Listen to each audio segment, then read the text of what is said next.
Chers bien-aimés, shalom. Nous sommes dans la joie que de nous retrouver encore en ce jour pour notre 6e séance autour de ce thème, le principe du succès selon et avec Dieu. Nous sommes en train de parler du succès selon Dieu. Nous avions dit que le succès selon Dieu, c'était le succès selon l'entendement de Dieu, selon la compréhension de Dieu, mais aussi le succès selon les stratégies de Dieu. Et aujourd'hui, je vais un peu vous parler des stratégies de Dieu. Combien de fois c'est illogique, combien de fois des choses que Dieu nous demande de faire manquent complètement de logique, mais nous sommes appelés à faire confiance au Seigneur.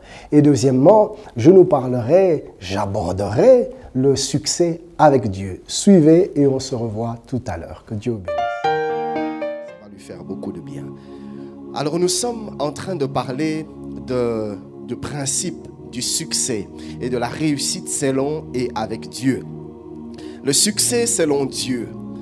Nous avions dit que ça voulait tout simplement dire le succès selon l'entendement de Dieu, selon le jugement de Dieu, selon l'optique de Dieu, selon l'angle de Dieu, selon la compréhension de Dieu. Et là, nous avions dit deux choses. Premièrement, qu'une personne pouvait connaître un succès évident devant les hommes, mais n'être qu'un échec total devant Dieu, parce que la compréhension du succès selon Dieu n'était pas toujours ce que les hommes appellent succès. Et deuxième vérité, nous avions dit qu'une personne peut aussi échouer lamentablement aux yeux des hommes, mais connaître un grand succès aux yeux de Dieu. Ce qui importe, ce n'est pas notre entendement du succès, mais c'est son entendement du succès. Et deuxièmement, nous avions dit que le succès selon Dieu, c'était ce succès selon les stratégies de Dieu, selon les méthodes de Dieu, selon les moyens acceptés par Dieu, ou les moyens agréés par Dieu, ou les moyens inspirés par Dieu. Quand on avance, on réussit selon les orientations, les directives que Dieu nous donne. C'est cela le succès selon Dieu, et c'est ce que nous voulons. Réussir, c'est une bonne chose, mais la question que nous nous sommes posée, c'est quels sont les moyens que tu utilises pour réussir dans ta vie, pour avoir ce succès que tu as. Parce qu'on ne peut vouloir le succès selon Dieu, le succès divin, avec les méthodes mondaines, avec les moyens mondains, avec nos propres stratégies. Et à chaque fois que tu utiliseras des voies contraires à la volonté de Dieu, tu seras en train de retarder toi-même ta propre destinée. Et c'est comme ça qu'Israël se retrouve en train de tourner en rond dans le désert, alors que Dieu a un plan d'avancement pour eux, tout simplement parce que Israël s'éloigne de la volonté de Dieu. Et c'est ainsi que nous avions commencé à nous donner ces 3 recommandations importantes de la part de Dieu pour cette nouvelle saison. La première recommandation était la suivante.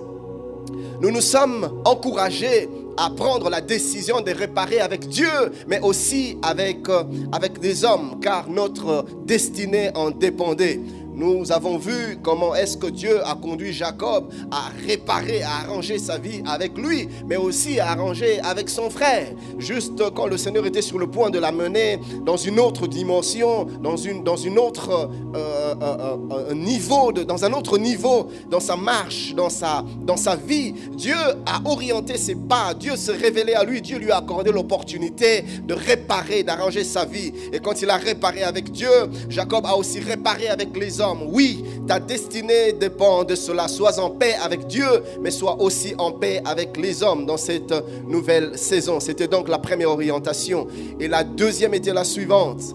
Efforce-toi de découvrir la pensée de Dieu en cette nouvelle saison. Qu'est-ce que Dieu veut de toi? Qu'est-ce que Dieu veut que tu fasses en ce temps-ci? Tu ne peux pas tout faire. Il y a des choses que tu ne peux pas faire. Et Dieu t'attend quelque part. Et en ce temps, nous devons chercher le Seigneur. Bien-aimé, c'est une affaire de destinée. C'est une affaire de vie. C'est une affaire d'éternité. Tu ne peux pas prendre cela à la légère. Prends le temps de chercher le Seigneur afin qu'il se révèle à toi et qui te montre des choses qu'il veut que tu fasses. Non seulement que tu dois connaître là où Dieu t'attend, non seulement que tu dois connaître ce que Dieu veut que tu fasses, mais encore dois-tu savoir comment le faire. Seigneur, je sais où tu m'attends, je sais dans quoi est-ce que tu me veux.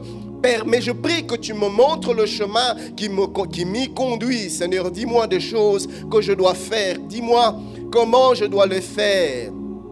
afin que je marche selon ta volonté. Et nous avions dit aussi que le Seigneur était capable de nous montrer même des personnes avec qui nous devons nous associer. Tu ne peux pas t'associer à tout le monde. Il y a des gens qui, une fois entrés dans ta vie, ils détruisent ta destinée. Il y a des gens qui sont des envoyés du malin pour nous retarder, pour nous éloigner des plans de Dieu, pour nous distraire, pour nous faire passer à côté de notre succès, à côté de notre réussite. Prends garde à toi-même, veille sur tes connexions, veille sur tes relations, veille sur tes amitiés, veille sur tes fréquentations. Toute personne n'est pas bonne pour toi. Nous devons être sélects, nous devons être sages dans nos relations. Ainsi, nous avons besoin que Dieu nous révèle sa volonté dans chaque chose que nous voulons faire.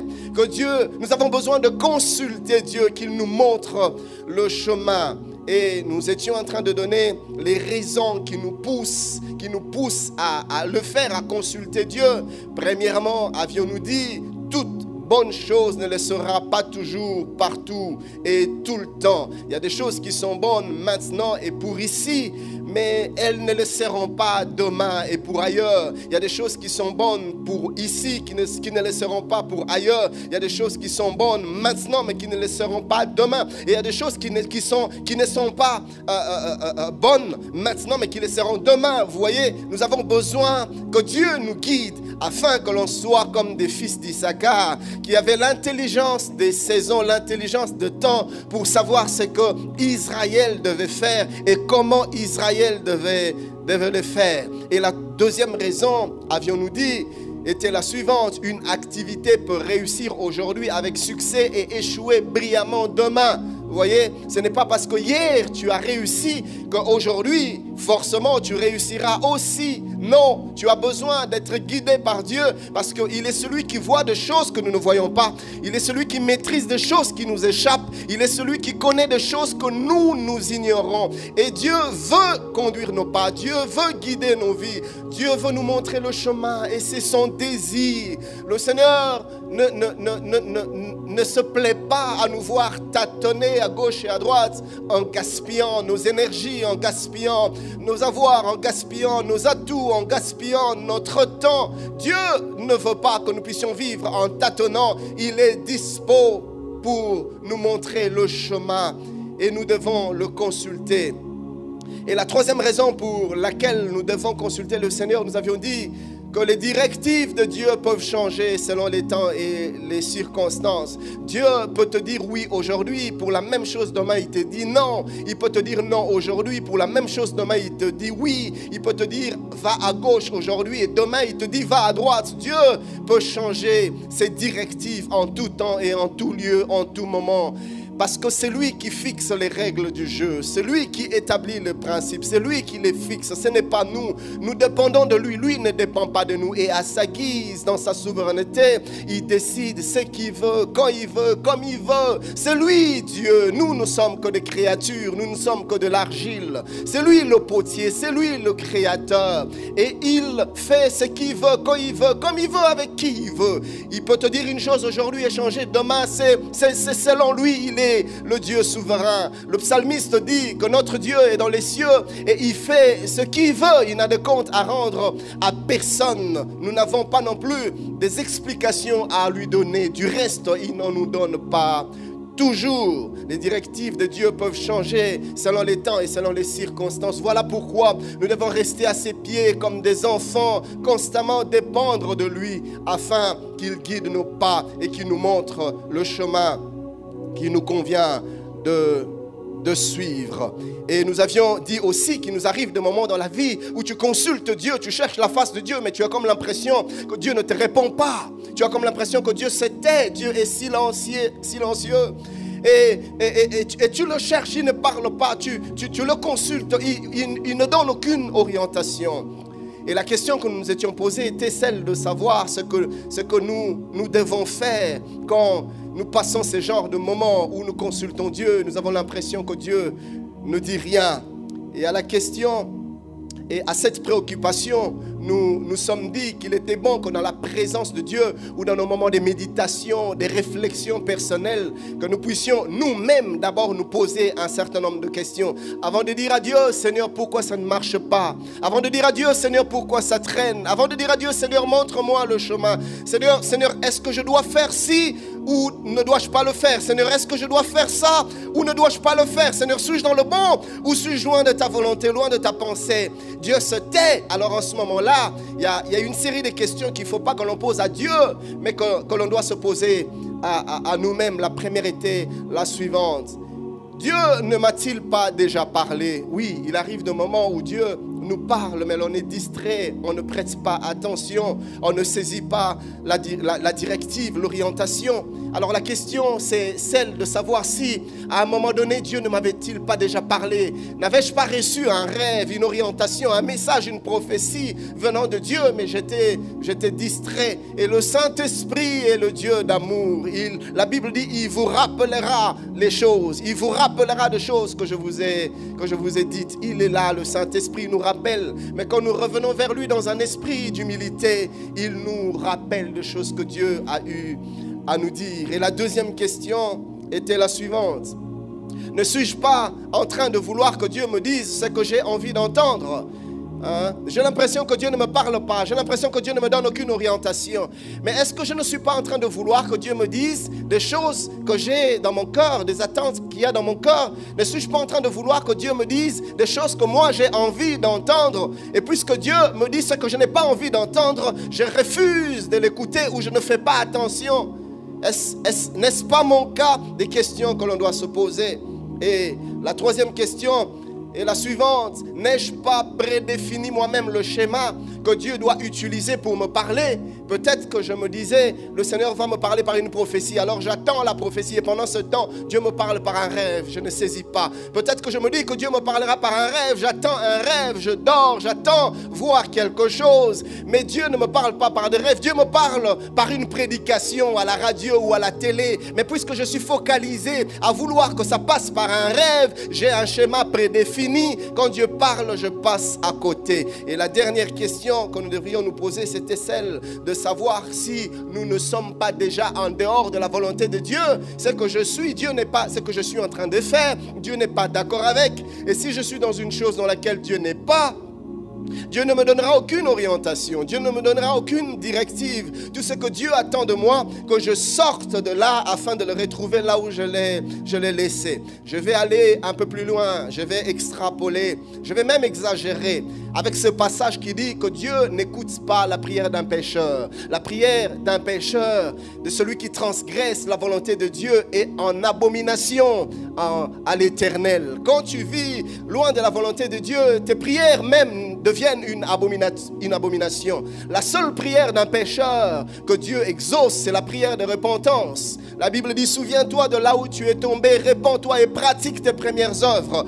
Tu as laissé Dieu quelque part, tu t'es mis à avancer seul sans lui. Et dans ce chemin, loin de la volonté de Dieu, quand tu demandes des directives, quand tu t'embrouilles, quand tu demandes les orientations, Dieu ne t'en donnera aucune parce que déjà tu es sur une mauvaise base, tu t'es éloigné de sa volonté. Autant de questions que nous devrions nous poser. Mais la recommandation, c'était que nous avons besoin de consulter le Seigneur dans cette nouvelle saison afin qu'il nous révèle ses stratégies, ses méthodes, afin qu'il nous révèle sa pensée, sa volonté, des choses qu'il attend de nous en cette nouvelle saison. Suis-je en train de parler à quelqu'un? C'est des rappels, c'est des choses sur lesquelles j'ai insisté. Et la troisième recommandation, c'est par là que je vais commencer ce matin, est la suivante. Accepte les directives de Dieu quand bien même tu ne le comprends pas. Accepte les directives de Dieu quand bien même tu ne les comprends pas.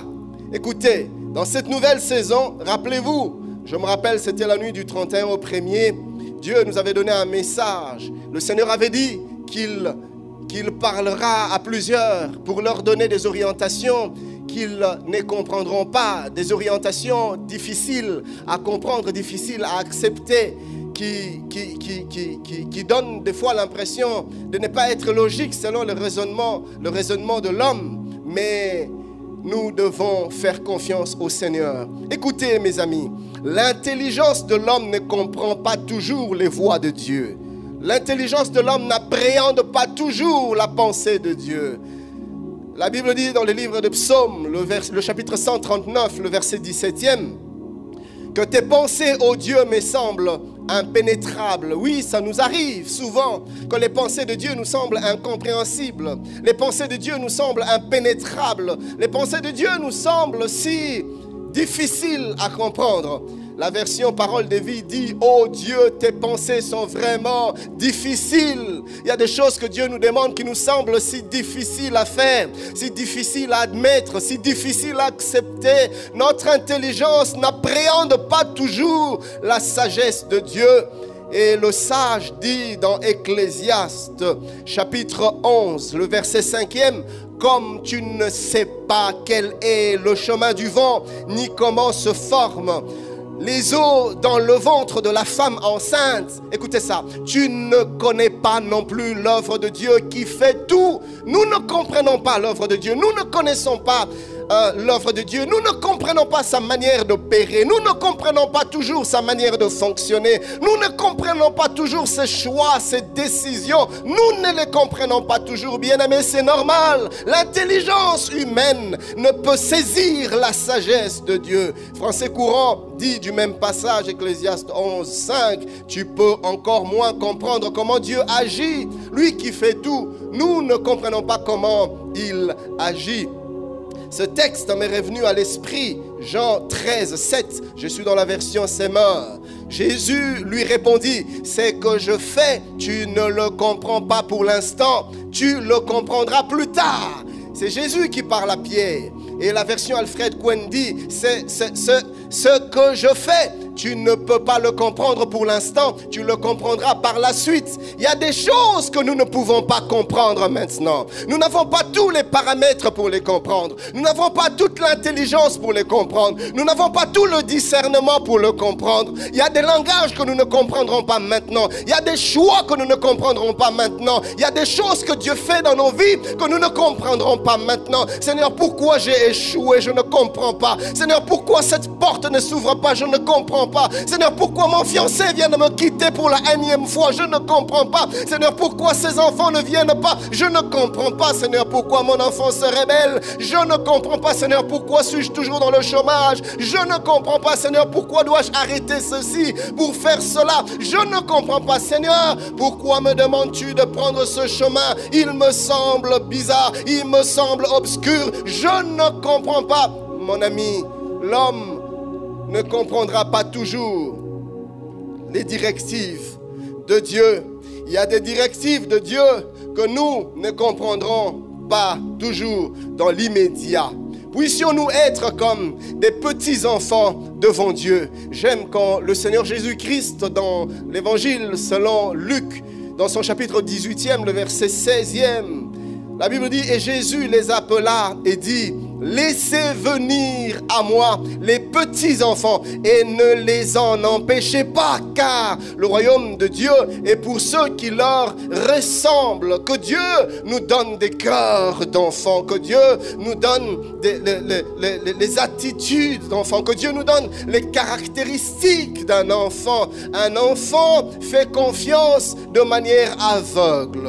Un enfant ne pose pas de questions. Un enfant ne cherche pas à comprendre. Papa, pourquoi tu me demandes de sauter dans le vide? Un enfant ne cherche pas à comprendre. Papa, pourquoi tu veux que je fasse ça? Et les enfants sont si naïfs. Et ils ont un amour si naïf. Ils sont si innocents qu'ils se jettent dans nos bras sans se poser des questions. Ils ont confiance. Et j'ai toujours été touché par ce cœur d'enfant. Je vois ça avec mes enfants. Tu peux le gronder. Tu peux même le frapper quand il fait une bêtise. Et puis après, il pleure, mais après avoir pleuré, il revient encore dans tes bras. Je dis, mais la même personne qui vient de te frapper il n'y a pas 5 minutes, tu reviens encore dans ses bras. Comment peux-tu autant faire confiance? Oui, un enfant fait confiance, et une confiance aveugle. Jésus dit que nous devons être comme des enfants par rapport à lui, par rapport à Dieu. Un enfant ne garde pas rancœur, un enfant ne garde pas rancune, un enfant n'a pas d'amertume dans son cœur, un enfant ne cherche pas à se venger. Un enfant a un cœur qui fait confiance de manière aveugle. Et Jésus nous y attend à cette dimension-là où nous grandirons spirituellement, mais nous serons comme des enfants à ses pieds. Seigneur, que veux-tu que je fasse? Je ne comprends pas, mais je me jette. Lorsqu'un père lance son enfant dans les airs, remarquez sa réaction. C'est pas aussi la question de savoir ce qui arriverait si le papa ne le rattrapait pas. Non, il s'amuse, il prend du plaisir, il leur redemande, papa, jette-moi encore. Il se rend pas compte de risque, sans jamais penser aux conséquences d'une chute éventuelle. Il dit, papa, jette-moi encore. Papa, jette-moi encore plus loin, jette-moi encore plus fort. Car il sait que son père le rattrapera à coup sûr. Les enfants croient ce que nous leur disons, contrairement à l'inclinaison naturelle des adultes. Les enfants croient sans douter. Et quand Jésus dit que nous devons être comme des enfants, il veut nous dire, faites-moi confiance, une confiance aveugle. Et il est arrivé dans la Bible que Dieu demande à ses serviteurs des choses dénuées de toute logique, des choses inintelligibles, des choses qui n'avaient pas d'essence, qui n'étaient pas fondées. Je nous encourage à ouvrir nos Bibles dans le livre de Josué, ce texte que nous aimons, que nous connaissons, le chapitre 6e, du 1er au 5e verset. Jéricho était fermé et barricadé devant les enfants d'Israël. Personne ne sortait, personne n'entrait. L'Éternel dit à Josué, vois, je livre entre tes mains Jéricho et son roi, ses vaillants soldats. Faites le tour de la ville, vous tous les hommes de guerre. Faites une fois le tour de la ville. Tu feras ainsi pendant 6 jours. 7 sacrificateurs porteront devant l'arche 7 trompettes retentissantes. Le 7e jour, vous ferez 7 fois le tour de la ville et les sacrificateurs sonneront des trompettes. Quand ils sonneront de la corne retentissante, quand vous entendrez le son de la trompette, tout le peuple poussera de grands cris. Alors la muraille de la ville s'écroulera et le peuple montera chacun devant soi. C'est quoi cette directive de guerre? C'est quoi cette orientation? Josué est un homme expérimenté en l'art de la guerre. Ce n'est pas un novice, ce n'est pas un débutant, ce n'est pas un apprenti, ce n'est pas un inexpérimenté. C'est un homme qui s'y connaît dans la guerre. Il connaît les stratégies militaires. Il connaît comment ça fonctionne, comment on opère sur un champ de bataille. Il connaît les stratégies militaires. Et ça, c'est la dernière chose à laquelle il s'attend à entendre. Vous voyez ça? Et selon toute logique, Josué devant Jéricho pensait certainement à une expédition plutôt militaire, comme il en avait l'habitude. Il imaginait certains plans, certaines stratégies. On va procéder de telle manière. Quand je regarde Jéricho, je sens qu'il faudrait qu'on les attaque comme ci, il faudrait qu'on le fasse comme cela. Mais voilà que Dieu vient bouleverser toutes ces théories et son expérience de la guerre. Dieu vient tout changer. Dieu vient lui donner des choses insensées qui n'ont aucune logique. Seigneur, comment une muraille comme celle-là va s'écrouler en tournant? Autre chose, Seigneur, dis-nous autre chose. Comment est-ce possible? Et quand ils étaient en train de faire le tour, j'imagine, dans le sommet des murailles, les habitants de Jéricho se moquaient d'eux. Mais regardez-nous ces insensés. Voilà, là où votre Dieu vous a mené, vous n'avez plus de sens logique. Dieu a brisé votre sens de réflexion. Vous n'avez plus d'analyse. Vous êtes devenus des idiots. Qui n'a pas entendu ce genre de phrase? Ton Dieu t'a borné. Tu es devenu un homme borné, une femme bornée.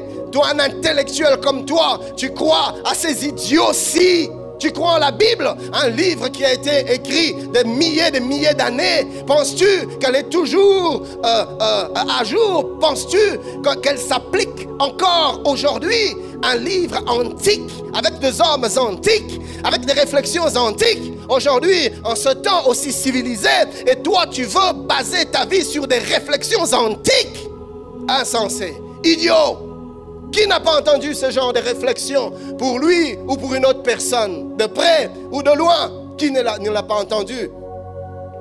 Et Josué était certainement en train de vivre une telle expérience. Dieu lui donne une orientation qui manque de logique. Écoutez, mes amis, avec Dieu, nous devons toujours nous attendre à des bouleversements de nos réflexions humaines, de nos théories. Le Seigneur nous poussera très souvent loin de tout ce que nous pouvons attendre, loin de tout ce que nous pouvons croire possible, loin de tout ce qui peut être défendu, justifié, solide. Le Seigneur te donnera des orientations pour lesquelles tu n'auras aucun argument pour les justifier. Mais pourquoi tu fais ça?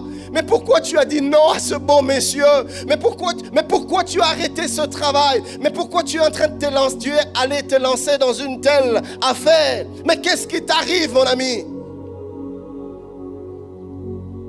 Tu manqueras des arguments. Mais mes frères, nous n'avons pas toujours besoin d'expliquer aux gens ce que Dieu nous dit. Et tu te rendras compte que plus tu essaieras de tenter d'expliquer, plus tu paraîtras plus bête et plus idiot. Pourquoi? Parce que qui peut comprendre la sagesse de Dieu? J'aime ce que le pasteur Roland aime dire. Avec Dieu, il nous conduit des fois par des lignes brisées, mais pour finalement nous faire traverser une ligne droite. Ça, c'est Dieu. Dieu peut écrire droit avec des lignes courbes. Et avec Dieu, il faut des fois remettre ses diplômes dans les tiroirs, ses titres dans les tiroirs. Je suis ingénieur civil. Je suis ingénieur en aéronautique. Oui, avec Dieu, tes diplômes, tu vas les remettre dans les tiroirs. Parce que si tu ne fais pas ça, mon ami, tu auras du mal à faire ce que Dieu te dira de faire. Tu auras du mal à te laisser conduire par Dieu. Vous savez, frère, Dieu aime nous briser. Oui, Dieu aime nous confondre. Il est Dieu. Il aime rester Dieu. Dieu aime être mystique et mystérieux. Dieu, la Bible dit, Dieu est un Dieu qui se cache. Dieu aime se cacher. Dieu aime qu'on ne le comprenne pas. Il aime ça. Il fait exprès. Un peu comme cette illustration que j'ai aimée, que le pasteur Atom s'avait donnée il y a quelques années en arrière. Il jouait avec ses enfants. Il jouait au cache-cache. Et à un moment donné, il va se cacher. Son enfant cherche, ne le voit pas. Alors il fait exprès. Il sort une partie de lui-même pour que l'enfant voie et qu'il se rende compte qu'il était finalement là. Et puis après, il se cache encore. Et quand l'enfant cherche à se fatiguer, il donne un petit signe. Quand l'enfant vient, il se cache. C'est comme ça que Dieu fonctionne. Dieu aime être mystérieux. Dieu aime se cacher. C'est un Dieu qui se cache. Et Dieu aime qu'on le cherche. Et quand on le cherche, finalement, il se laisse voir, il se laisse trouver. Et nous le glorifions. Dieu aime cela. Voilà pourquoi il ne te dit pas tout d'avance. Le Seigneur veut que tu arrives à Kitambo magasin, mais il ne te dit pas toujours tout. Il te dit va au rond-point Sosimat. Tu vas au rond-point Sosimat, des fois il te dit tourne 3 fois le rond-point. Tu dis Seigneur, où est-ce que tu m'amènes? Dieu dit fais-moi confiance, tourne encore. Écoutez, le fait de tourner ne change rien. Je vais vous dire la vérité. Le fait de tourner ne change rien à la situation. Le fait de tourner change tout dans ton cœur. Dieu est en train de t'exercer à l'obéissance. Toi, fais ce qu'il te dit de faire, il te brise. Il est en train de briser ton cœur, il est en train de te travailler. Il est en train de te donner le cœur d'enfant. Et une fois le tour fini, Dieu te dit, maintenant va vers, je sais pas moi, va vers Chanik. Et puis tu avances encore. Mais Dieu ne te dit pas la prochaine étape. Quand tu arrives là, Dieu dit maintenant mets-toi. Tu te mets 15 minutes, Seigneur, depuis que je suis, oui, mets-toi. Tu te mets 30 minutes, Dieu dit, mais oui, mets-toi. Seigneur, tu veux réclamer, tais-toi, fais confiance, mets-toi. Tu es fatigué. Par moments, tu as envie de craquer. Et tu dis, Seigneur, je vais lâcher. Et puis quand tu es sur le point de lâcher, Dieu t'envoie son ange qui te tapote au dos, qui te donne un peu de pain, un peu d'eau. Il te dit, fortifie-toi, prends courage, le chemin. Notre Dieu aime être mystérieux. Mais à chaque fois que nous voulons lâcher, il se rassure que nous n'allons pas nous racher. Alors là, il vient, il te fait un clin d'œil, il ouvre une petite porte, il te donne une petite bénédiction, il te fait du bien et ça fortifie ta foi et tu repars encore. Mais tu te rends compte que là où Dieu t'a dit d'aller, ce n'est pas encore ça, c'est qu'il te donne qu'un clin d'œil pour te dire je suis avec toi, fais-moi confiance. Nous ne comprendrons pas toujours ce que Dieu fait, c'est en cela qu'il est Dieu. La ville, Jéricho, était dotée d'une double clôture. Une muraille extérieure épaisse de 1,8 mètres et une muraille intérieure épaisse de 3,6 mètres. Un total de 5,4 mètres d'épaisseur. Vous voyez ça? Une telle muraille, quand tu le regardes, tu te dis, Seigneur, est-ce que j'ai bien entendu? Seigneur, est-ce que ce n'était pas mon zèle personnel? Seigneur, je t'aime tellement que des fois, c'est peut-être des hallucinations, Seigneur. La Bible ne dit-elle pas que les rêves naissent de la multitude de pensées, de la multitude d'occupations? Peut-être que mon rêve était tout simplement à force de penser à cette histoire. Écoutez, mes amis, Dieu n'est pas dans les logiques. Non. J'ai toujours fait une méditation avec l'apôtre Pierre. L'apôtre Pierre vient de jeûner. Il a passé un certain temps, la Bible ne dit pas combien, mais en tout cas, il est resté pendant un temps dans le jeûne et la prière. Alors, il clôture son jeûne, il demande qu'on lui prépare à manger. Et il monte sur le toit pour se détendre un peu en attendant qu'on lui prépare à manger. Et c'est là qu'il reçoit une vision. Et c'est quoi la vision? Il voit un plateau qui descend avec de la nourriture. Et on lui dit de manger. Ça aurait été moi, j'allais me sursauter, je dis, nous allons appeler les Arabuzoba. Vous voyez ça? J'allais me dire, mais quand on a faim, mais on a des idées, des fois, insensées. J'ai vu la nourriture. Et ce qui est bizarre, je crois que j'avais trop faim. J'ai vu des aliments impurs, Dieu me disait de manger. Non, ça c'est... Vous voyez ça? Mais c'était une vision divine. Et c'était des orientations précises et capitales que Dieu était en train de donner à son serviteur. Mon ami, laisse Dieu être Dieu. Des fois, il faut rendre ton raisonnement stérile. C'est vrai, Dieu nous a donné la réflexion, nous devons en user. Mais avec lui, il ne faut pas souvent user de son intelligence. Avec Dieu, nous fonctionnons par la foi. Dieu, nous le saisissons par la foi. Une muraille d'une si grande épaisseur, comment va-t-elle s'écrouler? En tournant en rond, en chantant, en criant? Et certains étudiants de la Bible croient ceci, que quand la muraille s'est écroulée pour montrer combien ce que Dieu était derrière, la muraille ne s'est écroulée ni dans un sens ni dans un autre. Les étudiants de la Bible pensent que la muraille s'est affaissée, la muraille s'est effondrée, la muraille s'est mise à pénétrer dans le sol comme un ascenseur. Pourquoi ils disent ça? Parce qu'une si grande muraille, si elle s'est écroulée dans un sens ou dans un autre, l'obstacle allait toujours être bien présent. Et Israël allait toujours avoir du mal à traverser. Mais la muraille s'est peut-être désagrégée. Vous voyez ça? Frère, des fois Dieu peut te demander des choses insensées. Mais derrière ces directives insensées, se cachent des succès extraordinaires. Et là, Josué expérimente un succès extraordinaire parce qu'il a cru en la folie de Dieu. Si tu crois à la folie de Dieu, tu vivras des choses extraordinaires avec Dieu. Suis-je en train de parler à quelqu'un? Les hommes ne te comprendront pas toujours d'avance, mais à la fin, ils témoigneront que ton Dieu est vrai. Oui, personne ne va accepter de t'accompagner. Personne ne va accepter d'y aller avec toi. Mais avance. Les gens vont se moquer de toi, mais avance. Les gens vont dire n'importe quoi de toi, mais avance. Les gens vont te lâcher, mais toi, avance. Si tu as entendu Dieu, comme un enfant, fais-lui une confiance aveugle. La Bible dit dans 1 Corinthiens 1, 25, la folie de Dieu est plus sage que les hommes et la faiblesse de Dieu est plus forte que les hommes. C'est une folie, mais sa folie est plus sage que notre intelligence. Et pourquoi Dieu aime-t-il agir de la sorte? Nous trouvons la réponse dans 1 Corinthiens 1, 29. 1 Corinthiens 1, 29. La Bible dit, je suis dans la version parole de vie, Dieu a fait cela pour que personne ne puisse se vanter devant lui. Vous voyez ça?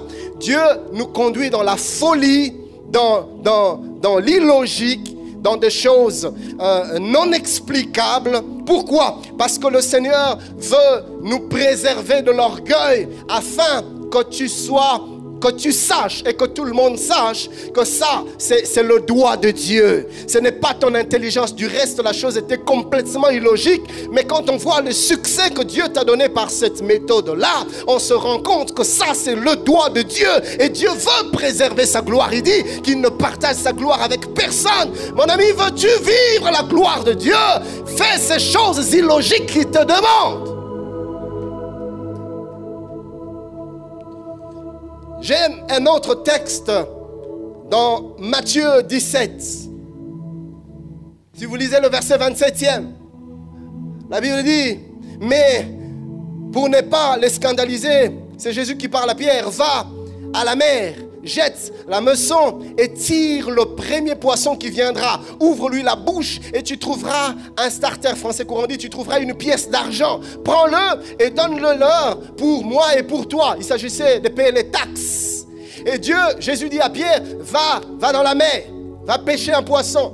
Encore lui aurait-il dit, demander d'utiliser un filet.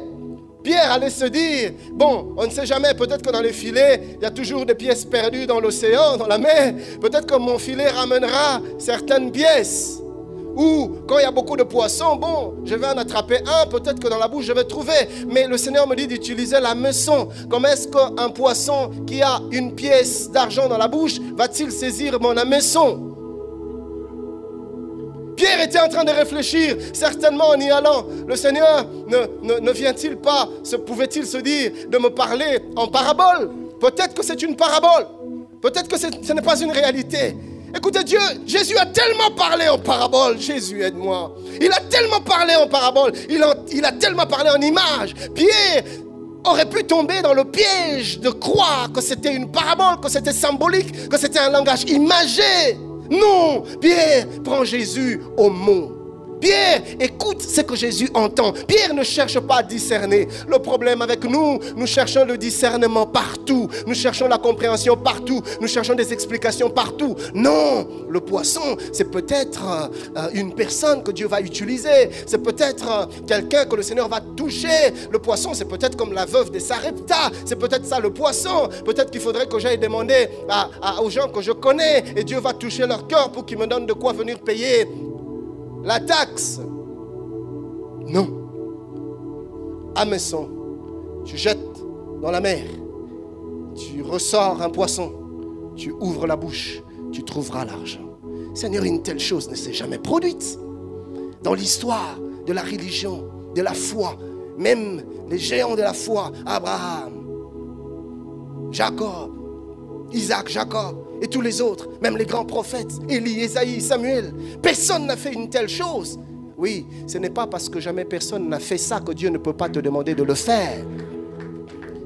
Souvent, nous avons besoin des références, nous avons souvent besoin des repères sur lesquels nous allons nous appuyer. Eh bien, Dieu te demandera des choses pour lesquelles tu ne trouveras aucune référence, pas de repères. C'est seulement ta foi qui sera ton seul soutien. Jésus, aide-nous, Seigneur.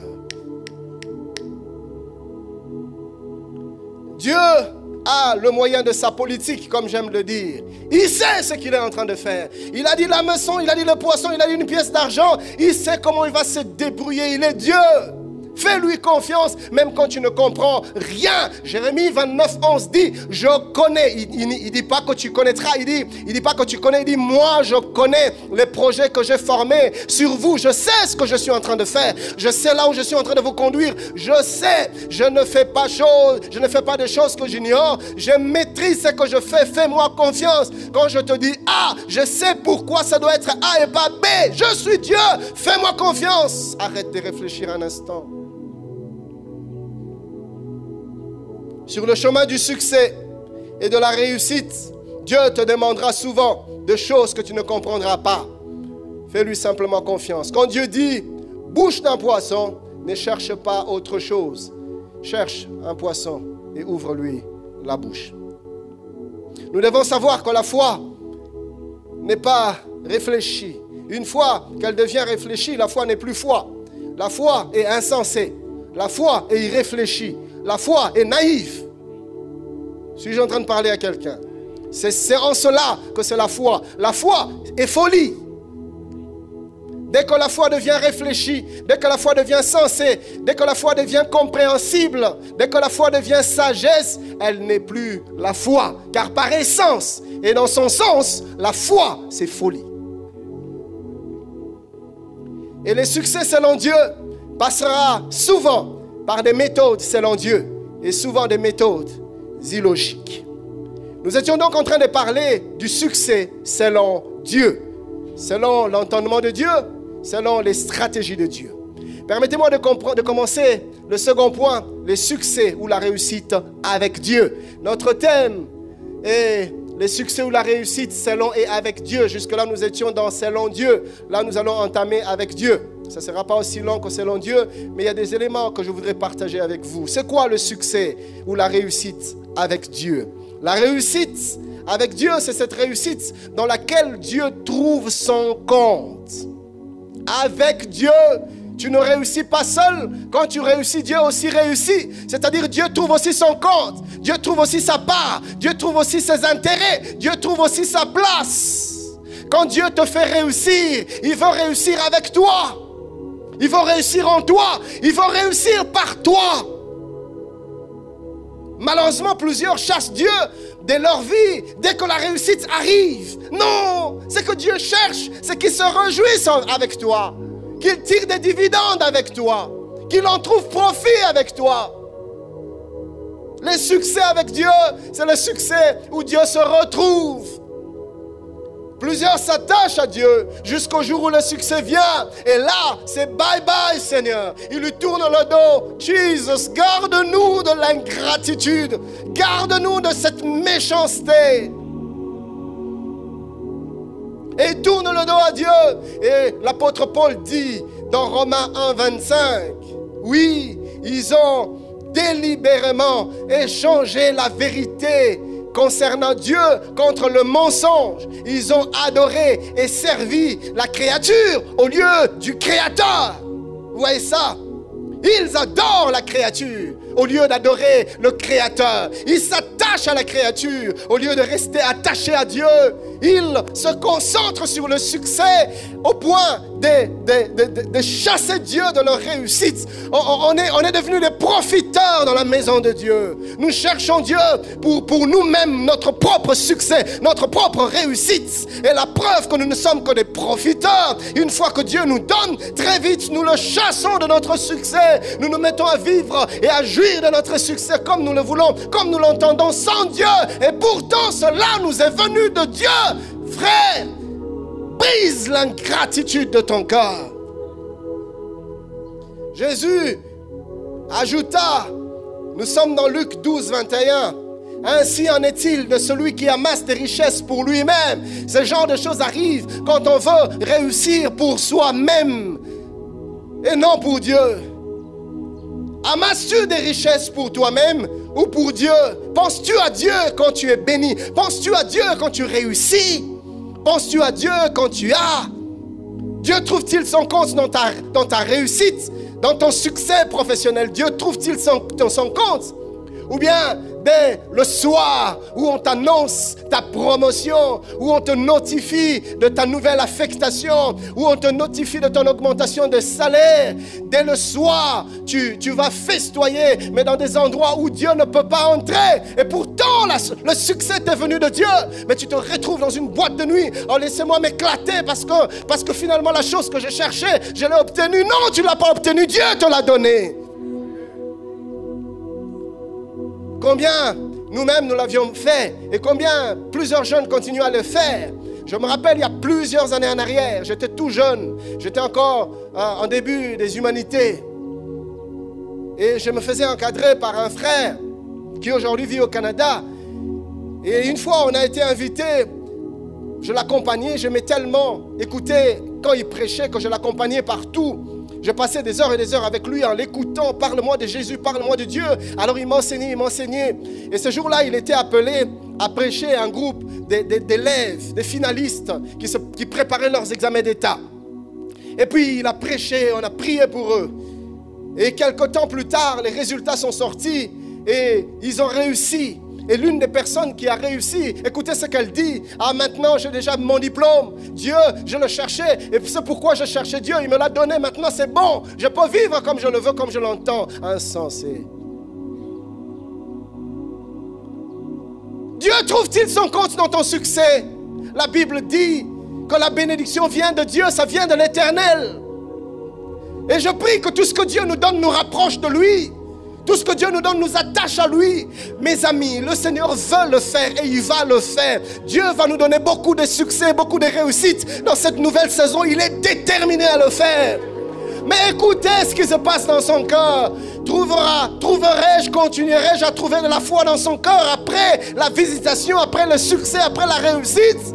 Est-ce que Dieu aura toujours sa place dans ton cœur quand il te donnera cette ouverture, quand il te donnera ce marché, quand il te donnera cette affaire, quand il te donnera ce travail, quand il te donnera ce mariage, quand il te donnera cette nomination, quand il te donnera cette position, quand il te donnera ce ministère, quand il te donnera cette célébrité, quand il te donnera cette popularité?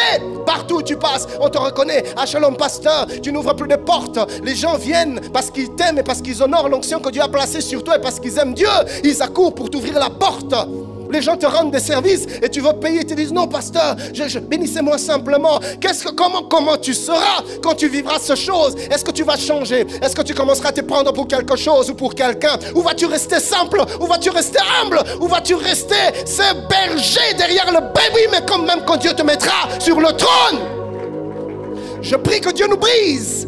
Ce matin encore je priais que le Seigneur me brise. Seigneur, brise-moi suffisamment. Brise-moi, brise-moi. Que l'orgueil n'entre pas, Seigneur. Que la convoitise n'entre pas. Que rien ne m'entraîne loin de toi. Que les choses de ce monde ne m'éloignent pas de toi. Ces choses ne sont que vanité. La gloire de ce monde n'est que vanité. Les richesses ne sont que vanité. La popularité n'est que vanité. La célébrité n'est que vanité. Jesus, help me. Je veux rester concentré sur Dieu. Je veux rester concentré sur Dieu. Jesus, help me. Jésus, je veux rester concentré sur toi, Seigneur. Que rien ne me perde. Père, je prie, si les choses de ce monde veulent me donner de toi, reprends-le. C'est toi que je veux et rien d'autre. Seigneur, aide-moi. Jesus. Oh Dieu. Que le succès ne t'éloigne pas de Dieu, car tout n'est que vanité. Si Dieu te donne, c'est parce qu'il veut se réjouir avec toi. La joie d'un père, c'est de voir son fils se réjouir, mais de pouvoir se réjouir avec son fils. Pas de voir son fils l'oublier après le succès. Et là, il réfléchit à tous les sacrifices consentis pour te faire étudier. Des fois, il pouvait se faire plaisir, mais il s'est privé de beaucoup de choses pour que tu étudies, pour que tu avances dans la vie, pour que tu manges et que finalement que tu deviennes celui que tu es devenu. Et qu'est-ce que tu fais en retour, en échange? Puisqu'il n'a plus aussi autant de moyens qu'autrefois, puisqu'il est devenu vieux, il ne marche plus comme autrefois, il n'a plus la même force physique qu'autrefois. Tu le traites de sorcier, tu la traites de sorcière et tu te loignes de lui, tu le méprises, tu la méprises, ta mère qui t'a enfanté, tu le méprises alors que tu as réussi et que lui est devenu faible, vieil, vieux. Tu le traites de sorcier. Celui qui t'a nourri, celui qui t'a fait étudier, celui qui a fait de toi ce que tu es devenu. Et voilà comment tu le remercies. Combien de fois as-tu pensé à ton père, à ta mère, là où il est, là où elle est? Combien de fois as-tu envoyé un message? Combien de fois as-tu appelé tes parents? Combien de fois as-tu envoyé une enveloppe? Combien de fois as-tu envoyé du crédit? Toi, tu bousilles des crédits. Tu es tout le temps en ligne, on te voit tout le temps en ligne, tout le temps sur Internet. Et ton père n'a pas de crédit, il ne sait pas appeler. Ton père doit aller s'endetter pour s'activer quelques mégas. Jesus! Écoutez, ne soyons pas des insensés. Seigneur, rends-nous sages. Ton père, ton géniteur, celui par qui tu es venu au monde. Ingrat. As-tu des nouvelles de ta mère? La dernière fois que tu l'as appelé, remonte à quand? As-tu des nouvelles de ton pauvre père? La dernière fois que tu as parlé avec lui, remonte à quand? Tu ne penses pas à lui, ingrat que tu es. La joie de tout père, c'est de voir son fils réussir, mais c'est trouver son compte aussi dans le succès. de son Fils.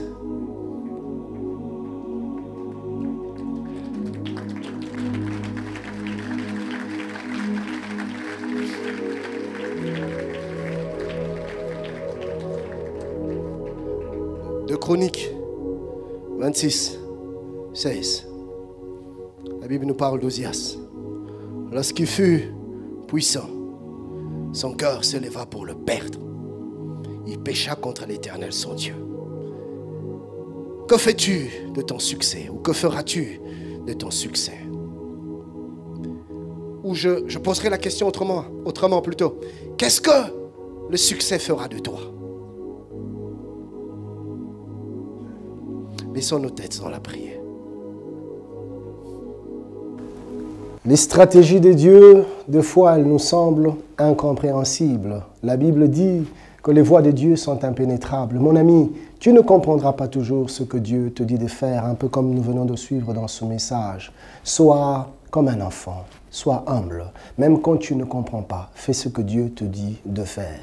Dieu nous appelle à réussir, Dieu nous appelle au succès, pas seulement selon lui plutôt, mais aussi et surtout avec lui. C'est-à-dire, comme vous venez de le suivre, Dieu veut trouver son compte dans notre succès. Dieu veut trouver sa place dans notre réussite. Que rien ne te sépare de Dieu, que cette réussite ne te sépare pas de Dieu. Sois fidèle et ne tombe pas dans l'ingratitude. Dieu nous bénisse et à la fois prochaine. Bye bye.